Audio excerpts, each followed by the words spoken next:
আমি ওই চোর তৃণমূলের রমেন প্রামাণিককে বলতে চাই, অনেক হয়েছে অত্যাচার, অনেক হয়েছে চুরি, এরপর কলার ধরে টেনে নিয়েছে আমাদের ছেলেরা, মারতে মারতে তোর হাত পা ঠান্ডা করে দেবে। কয়েকদিন আগেই দেখলেন, এর আগে আমরা আরজি কলেজ ঘটনায় দেখেছেন, medical college, nursing college, engineering college, general college, প্রত্যেকটা কলেজে তৃণমূলের নেতাদের দৌরাত্ম্য বাড়তেই থাকছে। তারা খুন, ধর্ষণ, পিটিয়ে হত্যা এবং ইউনিয়ন রুমগুলোকে নির্বাচন বন্ধ করে দিয়ে তাদের পার্টির আঁকড়া করেছে। কয়েকদিন আগে তৃণমূলের যুবর মনোজিৎ, তার কুকীর্তির কথা সমস্ত মানুষের কাছে অবহিত হয়েছে। কালকেও জোকাতেও একই ঘটনা ঘটছে। সুতরাং যে ছাত্ররা বাংলার মাটি দুর্জয় ঘাঁটি, এক সময় এই বাংলায় রাজা রামমোহন, তৎকালীন বাংলার ক্ষেত্রে বঙ্কিমচন্দ্র চট্টোপাধ্যায়, যার বন্দে মাতরমে সারা ভারতবর্ষ আলোড়িত হয়েছিল, সেই বাংলাকে কলুষিত করছে, সেই বাংলার শিক্ষাকে নৈরাজ্যের ডুবিয়ে দিয়েছে এই তৃণমূলের সরকার। প্রত্যেকটি ক্ষেত্রে লুট, সরকারে কোটি কোটি টাকা লুট করেছে এই তৃণমূলের নেতারা। ভাবলে অবাক হয়ে যাবেন, এই মনরেগা অর্থাৎ সরকার প্রকল্প থেকে এই এলাকার ঢালাই রাস্তা থেকে শুরু করে, পুকুর কাটানো থেকে শুরু করে বিভিন্ন উন্নয়নমূলক প্রকল্পের কাজ করানো যেত, কিন্তু এই চোর তৃণমূলের নেতাগুলো যেভাবে এই পঞ্চায়েত থেকে টাকা চুরি করেছে, আমরা হিসেব কষে দেখছিলাম, এই পরশপাই 1 নম্বর পঞ্চায়েত থেকে প্রত্যেকদিন 3 থেকে 4,000 লেবারের টাকা চুরি করেছে ওই চোর তৃণমূলের নেতাগুলো। আজকে ওরা সতী সাজছে, আজকে ওরা বলছে বিজেপির পঞ্চায়েত আছে, কেন ঢালাই রাস্তা তৈরি হয়নি, কেন এটা তৈরি হয়নি, কেন পুকুর কাটানো হয়নি। আরে চোর, ওই চোরের দলের নারীকে বলছি, তোমার ভাই ভাইপোরা যেভাবে চুরি করেছে, যেভাবে লুট করেছে, প্রত্যেকটি গরিব মানুষের টাকা, মুখের যে অন্ন সেটাকে কেড়ে নিয়েছে, তার কারণে আজকে এই পঞ্চায়েতে আমাদের পঞ্চায়েত সমিতি জেতার পরও আমরা ঢালাই রাস্তাগুলো করতে পারছি না, কারণ পশ্চিমবঙ্গ সরকারের ফান্ড নেই। আপনারা অনেকেই জানেন না পঞ্চায়েতের ভেতরে কিভাবে কাজ হয়। এবারে কেন্দ্রীয় সরকার যে ফান্ড দিচ্ছে 15th ফিনান্স কমিশন, সেই 15th ফিনান্স কমিশনের 60 অংশের টাকা চলে যায়। ধরুন আমাদের এই ছোট পঞ্চায়েত পলসপাই পঞ্চায়েতকে 50 লক্ষ টাকার বছরে ফান্ড দেওয়া হয়। 50 লক্ষ টাকার ফান্ডের মধ্যে 60% অর্থাৎ 30 লক্ষ টাকা চলে যায় শুধু সাবমার্সিবল নয়তো কল নালে ড্রেন তৈরির কাজে, নয়তো বাথরুম তৈরির কাজে, অর্থাৎ স্যানিটাইজেশনের কাজে। বাকি পড়ে থাকে 20 লক্ষ টাকা। আর বুথ হচ্ছে 15টা। 20 লক্ষ টাকায় 15টার মধ্যে যদি ভাগ করে দেয় 1 লক্ষের সামথিং কিছু বেশি টাকা পাওয়া যায় ঢালাই রাস্তা তৈরি করার জন্য। তাহলে কিভাবে সব ঢালাই রাস্তা তৈরি করা যাবে, কিভাবে সব জায়গায় উন্নয়ন করা যাবে? এই প্রশ্ন আমি আপনাদের সবাইকে করতে চাই। যে চোর তৃণমূলের নেতাগুলো আজকে প্রশ্ন করছে, বিজেপির পঞ্চায়েত আছে, বিজেপির পঞ্চায়েত সমিতি আছে, বিজেপির জেলা পরিষদ আছে, তাহলে উন্নয়ন কেন হয়নি? আমি তাদের উদ্দেশ্যে বলছি, আমি যে এমএলএ আছি, আমার এমএলএ তহবিল বছরে 60 লক্ষ টাকা, বর্তমানে 70 লক্ষ টাকা, 310টা বুথ আছে। আমি যদি প্রতি বছর সেই অংশের টাকা ভাগ করে দিই প্রত্যেকটা বুথকে, 22 থেকে 23,000 টাকার কাছাকাছি এরকম টাকা একটা বুথে পাবে ভাগ। তো 23,000 টাকায় ঢালাই রাস্তা তৈরি হবে? 23,000 টাকায় ঢালাই রাস্তা তৈরি হবে? আমি ওই চোর তৃণমূল নেতাদের প্রশ্ন করতে চাই, মানুষকে ভুল বোঝাবেন না, মানুষকে সঠিক বিষয়টা বোঝানোর চেষ্টা করুন। মুচিঘাটা ব্রিজ, এই মুচিঘাটা ব্রিজ যে নির্মাণ হয়েছে, মুচিঘাটা ব্রিজ আমি যখন এমএলএ হই তখন আমি দেখেছিলাম 2টো পিলার তুলে মুচিঘাটা ব্রিজটা দাঁড়িয়েছিল। আমি এমএলএ হওয়ার পর বারবার সমস্ত ডিপার্টমেন্টকে ধাক্কা মেরেছি, সরকারের কাছে প্রশ্ন রেখেছি, বিধানসভায় আলোচনা করেছি, সরকার বাধ্য হয়ে টাকা ছাড়তে পেরেছে, টাকা ছাড়তে বাধ্য হয়েছে। সেই টাকা ছাড়ার পর এই ব্রিজটা আমরা দাঁড়িয়ে থেকে নির্মাণ করেছি। পঞ্চায়েত সমিতি জেতার পর চাষিদের সাথে বসে অ্যাপ্রোচ রোড আমরা তৈরি করে দিয়েছি, তারপরে এই ব্রিজটা সম্পূর্ণরূপে চালু হয়েছে। তৃণমূলের নেতারা বলছে আমরা করেছি, ঠিক আছে, তৃণমূলের নেতাদের বাবার টাকায় ব্রিজ হয়নি, মমতা ব্যানার্জির বাবার টাকায় এই ব্রিজটা হয়নি, এই ব্রিজ হয়েছে জনগণের টাকায়। কেন্দ্রীয় সরকারের 60% অংশীদারিত্ব এই ব্রিজে রয়েছে, 40% টাকা রাজ্য সরকারের রয়েছে। মমতা ব্যানার্জির জমিদারি থেকে এই ব্রিজটা তৈরি হয়নি, এটা আমাদের হক, এটা আমাদের পাওনা, এই ব্রিজটা তৈরি করতেই হবে এই সরকারকে। 15 বছরের শাসনে একটা ব্রিজ তৈরি করেছে এই সরকার, আর বলছে আমরা একটা ব্রিজ তৈরি করেছি। সারা খানাকুলে কতগুলো নদী আছে, কত সময় লাগতে পারে এই সরকারের? সব নদীর ওপর যদি ব্রিজ বানাতে চায় এই সরকার, তাহলে 500 বছর সময় লাগতে পারে। 500 বছর মমতা ব্যানার্জিকে পশ্চিমবাংলায় থাকতে হবে, তাহলে এই খানাকুলের সমস্ত নদীর ওপর 15 বছর অন্তর একটা করে ব্রিজ হবে। তার বাড়ির টাকা থেকে উন্নয়ন করতে পারবে না, এমএলএ তার নিজস্ব যে ফান্ড আছে সেই ফান্ড থেকে উন্নয়ন করতে পারবে। বছরে বুথ পিছু ওই 20 থেকে 22,000 টাকার উন্নয়ন হবে। বুঝতেই পারছেন কি উন্নয়ন হবে? এই উন্নয়ন দিয়ে চলবে? আমি ওই সিপিএম নেতাদের প্রশ্ন করতে চাই, 34 বছর আপনারা এখানে ক্ষমতায় ছিলেন, কোথায় ছিলেন আপনারা? একটা নদীর ওপর ব্রিজ বানাতে পারেননি। কেন বানাতে পারেননি? কেন এখানে যোগাযোগ ব্যবস্থার উন্নয়ন ঘটাতে পারেননি? আপনারা শুধু ইনকলাব জিন্দাবাদ, আমরা খাবো তোমরা বাদ করে দিয়েছো। ইংরেজি চালু করলে ইংরেজদের দালাল হয়ে যাবে, আমেরিকার দালাল হয়ে যাবে। কম্পিউটার শিখলে নাকি সব আমেরিকার কাছে তথ্য চলে যাবে। এই নোংরাবাদ কতদিন? এই ধাপ্পা বাজার কতদিন চলবে? সিপিএম নেতাদের বলতে চাই, 34 বছর এই এলাকায় শাসন ক্ষমতায় ছিলেন। পঞ্চায়েত সমিতি, জেলা পরিষদ, সরকার, এমএলএ, এমপি সব তোমাদের ছিল, একচ্ছত্র ক্ষমতার অধিকারী তোমরা ছিলে। কেন হয়নি? কেন ব্রিজ নির্মাণ হয়নি? কেন এখনো 34 বছর ক্ষমতায় থাকার পরেও গরিব মানুষকে ঘরের জন্য পঞ্চায়েতে গিয়ে দাঁড়াতে হয় যে আমাকে একটা ঘর দিন, 2 দিন 4 দিন 5 দিনের টাকা আমরা তুলে নেব। তারপর সিপিএম কে যখন মানুষ বর্জন করলো, তখন এই তৃণমূল কংগ্রেস এসে একই রকম ভাবে জবকার্ডের টাকা চুরি করলো। এই দুটো রাজনৈতিক দল চোরে চোরে মাস্ততো ভাই। খানাকুলে সিপিএম আর তৃণমূল এক হয়েছে, ওই দুটো দলকে আমরা বলতে চাই, অনেক হয়েছে অত্যাচার, অনেক ঝরেছে রক্ত, অনেক খুন করেছেন। এই মুচিঘাটার বুকে আমাদের পর গাড়ি ভেঙেছেন, অত্যাচার করেছেন, আমাদের কার্যকর্তাদের ফেলে রাস্তায় পিটিয়েছেন। দিনের পর দিন যারা ব্রিজ পারাপার করত তাদের মেরে হাড় ঘরগুলো ভেঙে দিয়েছেন। সেই অত্যাচার আমরা ভুলিনি বন্ধু, প্রত্যেকটি অত্যাচারের জবাব আমরা দেব। আর সিপিএম এর নেতারা যারা দীর্ঘ সময় ধরে এখানে শাসন ক্ষমতায় ছিলেন, বিরোধী দল করার জন্য, বিরোধী দলকে ভোট দেওয়ার জন্য কবজি পর্যন্ত কেটে নিয়েছিল ওই সিপিএম এর নেতারা। ভুলে যায়নি পশ্চিমবঙ্গের মানুষ সেই ইতিহাস। বিরোধী দলকে ভোট দেওয়ার জন্য, আরএসএস কর্মী হওয়ার জন্য গলায় জ্যান্ত কই মাছ ঢুকিয়ে ওই সিপিএম এর নেতারা হত্যা করেছে। এখন অত্যাচার করার চেষ্টা করছো। আর সিপিএম এর কিছু নেতার সাথে আমি তৃণমূলের কিছু চোর, ডাকাত, সোনা চোর, আর তার সঙ্গে লন্ডবী মন্ডল রয়েছে একজন হারমাত, যিনি কিছু মুসলিম জঙ্গি গোষ্ঠী রয়েছে, তাদেরকে নিয়ে এসে হিন্দু পাড়ায় পাড়ায় অত্যাচার করে।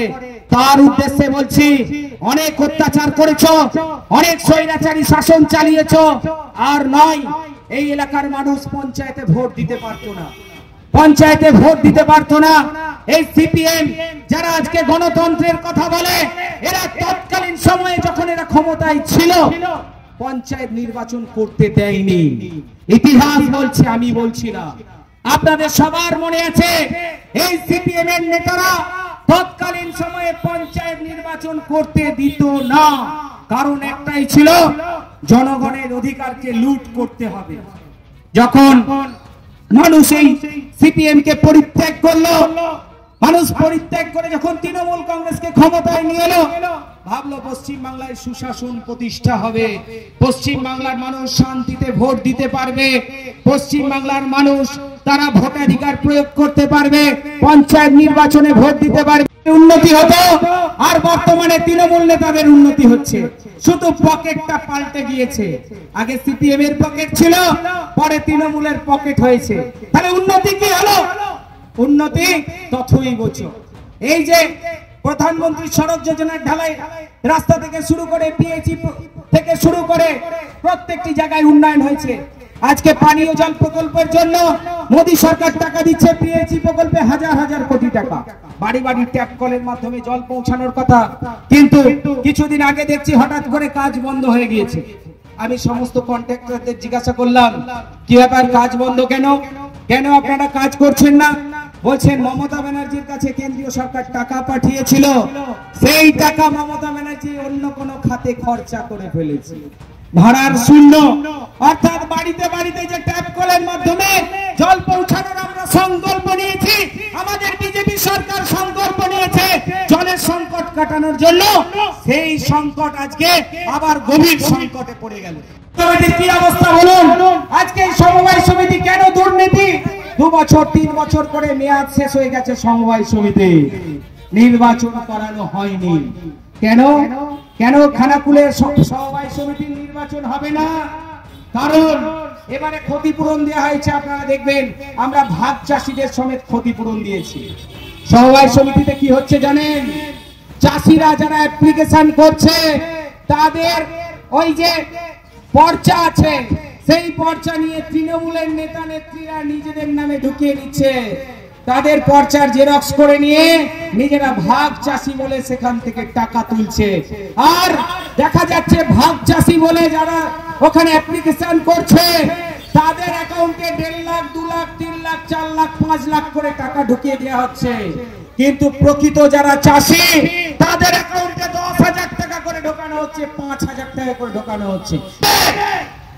আমি ওই চোর তৃণমূল নেতাদের বলতে চাই, আমি ওই চোর তৃণমূলের রমেন প্রামাণিককে বলতে চাই, অনেক হয়েছে অত্যাচার, অনেক হয়েছে চুরি, এরপর কলার ধরে টেনে নিয়েছে আমাদের ছেলেরা মারতে মারতে তোর হাত পা ঠান্ডা করে দেবে। মাথায় রাখিস এটা। অনেক লাফাচ্ছিস, অনেক অত্যাচার করার চেষ্টা করছিস, আর নয় অত্যাচার। বিধায়কের নামে গালিগালাজ, আমরা তো তোদের বিধায়ককে সম্মান করি। তোর দিদি এটাও তোকে শেখায়নি, তোর মা তোকে এটাও শেখায়নি, তোর বাবা তোকে এটাও শেখায়নি। তোর দল নির্লজ্জ দল, তোর দল বেহায়া দল, তোর দল শৃঙ্খলা জানে না, তোর দল সম্মান দিতে জানে না, তোর দল রাজনৈতিক ভাবে আজকে দিশাহারা। তাই আজকে তোরা ব্যক্তি আক্রমণ করিস। তোর দল যদি ক্ষমতায় থাকার ইচ্ছা থাকে, তোদের যদি মানসিকতা ভালো থাকে, তাহলে মানুষের পাশে গিয়ে কাজ কর। তোদের আমলে পঞ্চায়েত থেকে কত তিরপল দিতিস? ওই চোর রমেন প্রামাণিককে বলছে, পঞ্চায়েত সমিতি তোদের ছিল, সাধারণ বুথে বুথে বন্যা প্রতি বছর হতো, কটা করে তিরপল পেত? 5টা 10টা করে তিরপল পেত। আর এবারে আমরা 150-200 করে প্রতি বুথে তিরপল দিয়েছি, 150-200 করে তিরপল দিয়েছি। আমরা তিরপল চোর না রে জানোয়ার, আমরা তিরপল চোর না। আমরা আমাদের বেতনের টাকা থেকে তিরপল কিনে আমরা জনগণকে বিতরণ করি। এটা আমাদের কালচার, এটা বিজেপির কালচার, এটা বিজেপির সংস্কৃতি। আমরা সংস্কৃত পরায়ণ দল করি। আমরা যে রাজনৈতিক দলটা করি তার নাম ভারতীয় জনতা পার্টি, যে পার্টি প্রথম ভারতবর্ষের উন্নতির কথা বলে, তারপর দল, তারপর ব্যক্তি। আর তোদের শুধুমাত্র নিজের উন্নতির কথা বলে তোদের দল। তোদের দল একটা লম্পটের দল, তোদের দল একটা জানোয়ারের দল, তোদের দল শিষ্টাচার নেই। তোদের দলে যদি শিষ্টাচার থাকতো তাহলে তোরা যে ভাষায় একজন বিধায়ককে আক্রমণ করছিস, তাহলে তোর দিদি বা তোর দিদির দলের নেতারা তোকে বারণ করত। শিখিস না, শিষ্টাচার জানিস না, বিধায়ককে গালাগালাজ পারিস। এখানে ওখানে সেখানে দেখবেন যখনই তৃণমূলের নেতারা সভা সমিতি করছে, মিছিল মিটিং করছে, তো আমাকে, আমার বাবাকে, আমার মাকে, আমার 14 গোষ্ঠীকে, আমার পার্টির কার্যকর্তাদেরকে গালাগালিতে ওরা ভরিয়ে দিচ্ছে। এই তোদের সংস্কৃতি, এই তোদের শিক্ষা, এটা তোর দিদি তোদেরকে শিখিয়েছে। মুখ খুলে বল যে তোর দিদি তোকে এটা শিখিয়েছে। তোর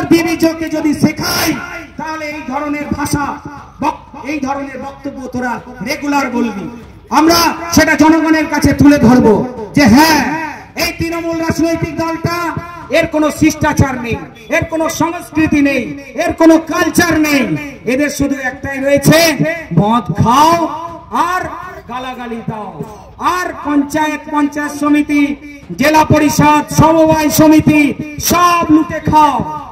সামান্য রেশন দেয়া হচ্ছে রেশন দোকান, ভাবলে অবাক হয়ে যাবে।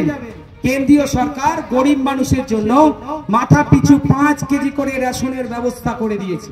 চাল দেয়া হচ্ছে, কেন্দ্রীয় সরকার রেশনে গম পাঠাচ্ছে। আমরা কি দেখছি পশ্চিম বাংলায় মমতা ব্যানার্জি বলছে গম আমরা দেব না, আমরা ভাঙিয়ে আটা করে দেব। আটা, সেই আটা কি হচ্ছে? আটার প্যাকেটে কাকড় বালি মিক্সড করে ঢুকিয়ে দিচ্ছে। গরিব মানুষ নিচ্ছে না আটা, গরিব মানুষ আটা ওই রেশন দোকানেই ফেরত দিয়ে চলে আসছে। নয়তো দেখবেন একদল ফোরে রয়েছে যারা 5 টাকা 10 টাকা কেজি ওই আটাকে কিনে নিচ্ছে। ওই আটাকে কিনে নিয়ে ওই চোরগুলো আবার ঘুরিয়ে গোডাউনে মজুত করছে, সেখান থেকে ঘুরে আবার রেশন দোকানে আসছে। এই সংস্কৃতি, যারা গরিবের আটা চুরি করে, যারা এই বাচ্চা ছেলেদের ড্রেস এসছে, আমি দেখলাম এই ড্রেস এখন জেলা পরিষদ থেকে পাঠাচ্ছে। আমাদের জেলা পরিষদে মাত্র 2টো আসন রয়েছে। আপনারা সকলেই জেনে রাখুন, সারা হুগলি জেলায় 53টা জেলা পরিষদ সিট রয়েছে, আসন রয়েছে। তার মধ্যে 2টো জেলা পরিষদে আসনে আমরা জিতেছি। একটা আমি নিজে দাঁড়িয়েছিলাম, 7,500 ভোটে জিতেছি। আরেকটা এই জেলা পরিষদের সদস্য কালীপদ বাবু দাঁড়িয়েছিলেন। 2টো জেলা পরিষদে আমরা দাঁড়িয়েছি, 2টো জেলা পরিষদ আমরা জিতেছি। কিন্তু সারা হুগলি জেলায় 51টা জেলা পরিষদ আসন তৃণমূলে। ভোট করতে না দিয়ে জোর করে লুট করে, পঞ্চায়েতে গণতান্ত্রিক অধিকার লুট করে সব জেলা পরিষদ আসন ছিনিয়ে নিয়েছে। আর যেখানে ওই দেখবেন স্কুলে ড্রেস দেওয়া হচ্ছে বাচ্চাদের, এই ড্রেসের টাকা সব জেলা পরিষদের আসছে, সমস্ত নেতা তৃণমূলের নেতাদের মাধ্যমে আসছে। যে পোশাক দেওয়া হচ্ছে 700-800 টাকা করে পার পোশাকের দাম উঠছে। যে কোয়ালিটি দেওয়া হচ্ছে তার মান বাজারে আপনারা যদি কিনতে যান 50 টাকা থেকে 100 টাকার মধ্যে ফুটপাতে ওই রকম জামা প্যান্ট বিক্রি হয়। সেই জামা প্যান্ট দেওয়া হচ্ছে। লজ্জা লাগে না এই তৃণমূল নেতাদের? এরা বড় বড় ভাষণ দেয়, সাবধান হয়ে যান। আমি এলাকার তৃণমূলের নেতাদের বলছি, সাবধান হয়ে যান। অনেক অত্যাচার হয়েছে, অনেক লুট হয়েছে। আইসিডিএস এর খাবার চুরি হচ্ছে। স্কুল কমিটিগুলো দেখবেন যেগুলো লোকাল বিধায়ক করে দেয়। আমি স্কুল কমিটি করে পাঠিয়েছিলাম, তো ভালো ভালো মানুষদেরকে স্কুল কমিটিতে রেখেছিলাম। সেই স্কুল কমিটি আমার স্কুল কমিটিকে বাতিল করে দিয়ে তৃণমূল যে স্কুল কমিটি দিয়েছে সেটাকে অ্যাকসেপ্ট করা হয়েছে, সেটাকেই নেওয়া হয়েছে। কারণ কি? মিড ডে মিলের টাকা চুরি করবে। স্কুলে ধরুন 2000 ছাত্র আছে, 400 ছাত্র উপস্থিত হয়েছে, ওই বাকি 1600 ছাত্রের টাকা প্রত্যেকদিন তৃণমূল নেতাদের পকেটে ঢুকবে, ওই রমেন প্রামাণিকের পকেটে ঢুকবে, ওই রামেন্দু সিংহ রায়ের পকেটে ঢুকবে, ওই অভিষেক ব্যানার্জির কাছে পর্যন্ত ভাগ যাবে। এইভাবে চুরি চলবে, বাচ্চাদের খাবারে চুরি চলবে। শিশু শিক্ষা কেন্দ্রে যে খাবার দেওয়া হচ্ছে কোনো গুণগত মান নেই, কোনো কোয়ালিটি নেই। কেন্দ্রীয় সরকার সম্পূর্ণরূপে টাকা দিচ্ছে, সেই টাকা লুট করছে। আর এরা বলছে আমরা উন্নতি করছি। আজকে এই খানাকুলে গত বছর বন্যা হয়েছিল, গত বছর বন্যায় কেন্দ্রীয় সরকার, বিজেপি সরকার 468 কোটি টাকার ফান্ড পাঠিয়েছিল। সেই ফান্ড কোথায় গেল? আমি এই চোর তৃণমূল নেতাদের প্রশ্ন করতে চাই, কোথায় গেল 468 কোটি টাকা? সেগুলোতে ছিল বন্যার ত্রাণ দেওয়ার জন্য, এদিকে যে সকল নদী বাঁধগুলো ভেঙে গেছে সেগুলো সংস্কার করার জন্য, যে প্রধানমন্ত্রী সড়ক যোজনার রাস্তাগুলো ভেঙে গেছে, ফুটে গেছে, নষ্ট হয়ে গেছে, সেইগুলো সরানোর জন্য টাকা পাঠিয়েছিল। কেন সরানো হয়নি সেই সব রাস্তা? কেন সরানো হয়নি নদীর বাঁধ? কেন বন্যার সময়, বন্যার আগে টেন্ডার করা হলো? এর জবাব তৃণমূল নেতাদের দিতে হবে। লুটে লুটে খাওয়ার দিন শেষ। আমাদের পঞ্চায়েত আছে বলে আমাদের নামে আপনারা বদনাম করবেন, আর লুটে ফুটে শ্বাস আপনারা খেয়ে নেবেন। এই জিনিস হতে দেব না। একটা আঙুল দেখান, 50টা আঙুল আমাদের উঠবে। কি উঠবে? তো একটা বিজেপির কার্যকর্তার গায়ে হাত দেন, 25টা তৃণমূল নেতাকে ঘর থেকে টেনে এনে রাস্তায় ল্যাম্প পোস্টে বেঁধে রাখবো। সে ক্ষমতা আমাদের আছে। যদি এই সকল চুরির টাকা না ফেরত দেন, তৎকালীন সময় যখন তৃণমূলের পঞ্চায়েতগুলো ছিল, এখনো দেখুন তৃণমূলের সাবল সিংহপুর পঞ্চায়েত, তৃণমূলের বিভিন্ন পঞ্চায়েত যেগুলো রয়েছে, প্রধানমন্ত্রী আবাস যোজনায় ঘর আসছে 20,000, 25,000, 50,000 টাকা পর্যন্ত এক একজনের কাছে দাবি করা হচ্ছে। এটা তৃণমূলের কালচার। নেতারা মোদিজিকে মাইক পেয়ে গালাগালি করছে। আরে ভাই, কোভিডের সময় যখন প্রাণটা বাঁচানোর দরকার ছিল, কার শরণাপন্ন হয়েছিল তুমি ভাই? তোমার দিদি তোমাকে টিকা দেয়নি, ওই তৃণমূলের নেতা নেত্রীরা তোমাকে টিকা দেয়নি, তোমার প্রাণটা বাঁচিয়ে দিয়েছে স্বয়ং মোদিজি। তাই মোদিজিকে ধন্যবাদ জানাই। আজকের এই সভা থেকে আলাপি করছে, বেশি হুমকি দেওয়ার চেষ্টা করছে, তাদেরকে যোগ্য জবাব দেওয়ার জন্য আমাদেরকেও প্রস্তুত হতে হবে। কি হবেন তো? হবেন তো? লড়াই হবে তো? বুঝে বুঝে লড়াই হবে তো? শক্তিশালী লড়াই হবে তো? তৃণমূলকে আবার উৎখাত করবেন। প্রত্যেকটি বুথ থেকে তৃণমূল আর সিপিএমকে আমরা উৎখাত করব। সংকল্প লক্ষ্য এক, এই খানাকুলের উন্নতি, এই খানাকুলের সংস্কৃতিকে ফিরিয়ে দিতে হবে। আজকে খানাকুল শান্ত রয়েছে। সড়ক পরিবহন মন্ত্রী উনি নীতিন গাডকারি যিনি কথা দিয়েছে, খানাকুলের সমস্ত নদীর ওপর কংক্রিটের সেতু আমরা বানিয়ে দেবো। খানাকুলে রেল চলবে, ন্যাশনাল হাইওয়ে তৈরি হবে। অলরেডি ন্যাশনাল হাইওয়ের জন্য ছাড়পত্র এসে গেছে। কিছুদিনের মধ্যেই যারা জমিদাতা আছে তারা জমি দিচ্ছে, আর জমি দেওয়া শেষ হলে টেন্ডার হবে, টেন্ডার হলেই নতুন রাস্তার কাজ শুরু হবে। 34 বছরে কি করেছে সিপিএম এর নেতারা? একটা হাইওয়ে বানাতে পারেননি। সিপিএম এর নেতারা একটা কিছু বানাতে পারেননি। খানাকুলকে কানাকুল করে দিয়েছেন, কানাকুল। তাই এই সিপিএম আর তৃণমূলের যৌথ যে প্রয়াস, জোট, এই জোটকে ভাঙতে হবে। তার জন্য প্রত্যেকটি এলাকাবাসীকে এক হতে হবে। ভারত মাতা কি বিজেপি জিন্দাবাদ, বিজেপি জিন্দাবাদ। Skylark institute of nursing, Jhikira, Jaipur, Howrah. GNM, BSc nursing training এর অল্প খরচে সেরা বিশ্বস্ত ঠিকানা। যোগাযোগ নাম্বার 9907364440। সোনার গয়নায় নিজেকে সাজাতে ইচ্ছে করছে, কিন্তু আকাশ ছোঁয়া দামের জন্য সম্ভব হচ্ছে না। হোলসেলে গোল্ড প্লেটেড জুয়েলারি কিনে ব্যবসা শুরু করতে চান? সারথী গোল্ড অ্যান্ড রোজ গোল্ড আপনাদের জন্য নিয়ে এসেছে এক দারুণ সুযোগ। আজকে এই চলে আসুন দীর্ঘ 25 বছরের বিশ্বস্ত প্রতিষ্ঠান সারথী গোল্ডে, আর হোলসেলে কিনে নিন গ্যারান্টি যুক্ত real gold filling gold plated jewellery. আমাদের স্টোরে মহিলাদের শাঁখা, পলা, বালা, চোর, কানের দুল, কানবালা, মঙ্গলসূত্র, ব্রেসলেট, নেকলেস ইত্যাদি নানা ধরনের গহনার বিপুল সম্ভার রয়েছে। তাই দেরি না করে আজই চলে আসুন সারথী গোল্ডে। আমাদের ঠিকানা 28 অমরতলা স্ট্রিট, বড় বাজার, Kajaria market, 3rd floor, room number 306, Kolkata 700001।